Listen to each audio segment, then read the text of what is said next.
Vous le savez, depuis quelques années, le taux de participation aux élections est fréquemment en baisse. Manque d'intérêt, manque de confiance. Toujours est-il que pour essayer de réinstaurer le lien qu'il existe entre les électeurs et les politiques, certains imaginent de nouveaux outils de démocratie participative. Voici un exemple très concret. En décembre 2011, un jeune entrepreneur nantais a lancé une toute nouvelle application Facebook. Ça s'appelle À voter et ça veut bien dire ce que ça veut dire. Nous sommes à Vertou, au sud de Nantes. Florian Hervéou a rendez-vous avec Laurent Dejoie, le maire de la commune.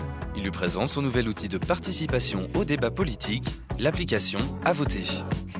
Donc l'utilisateur ajoute sur son profil Facebook l'application À voter, où il peut lire, comparer et voter pour toutes les propositions des candidats à l'élection présidentielle.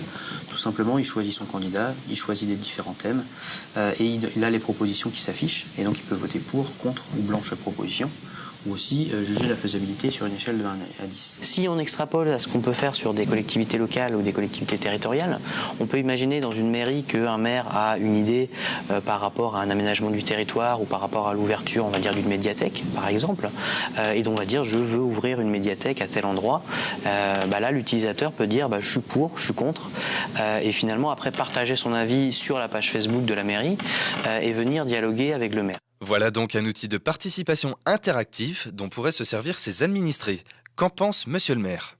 Les technologies peuvent être un excellent moyen d'information permettant d'éclairer les choix qu'une équipe municipale peut proposer ou peut décider auprès de sa population.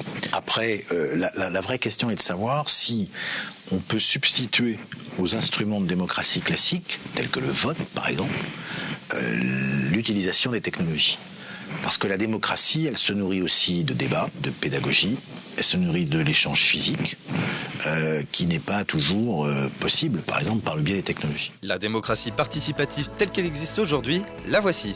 Nous sommes un vendredi soir, il est 20h. Des habitants viennent mettre en pratique les valeurs du débat et de l'échange lors d'une soirée publique. Je pense que c'est une démarche citoyenne que de s'intéresser au devenir de la commune dans laquelle on vit et au développement duquel on participe et qui fait partie de notre...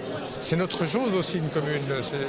C'est un patrimoine commun. Avec maintenant plusieurs années de recul dans cette commune, je m'aperçois que quelquefois, une idée qu'on a pu évoquer ou dont on a pu discuter très librement à un moment ou à un autre, prend forme petit à petit. Donc je crois vraiment qu'on est entendu dans la mesure où on reste réaliste aussi.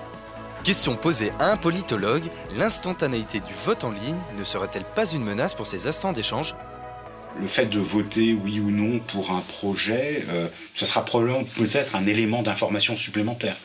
Mais ça ne remplacera pas ces mobilisations, ces actions collectives, ces négociations parfois, le fait de prendre des responsabilités aussi éventuellement, etc. Donner les moyens aux citoyens de participer à la vie politique n'est pas chose aisée. À défaut d'incarner la solution miracle, les nouvelles technologies commencent à proposer des solutions alternatives.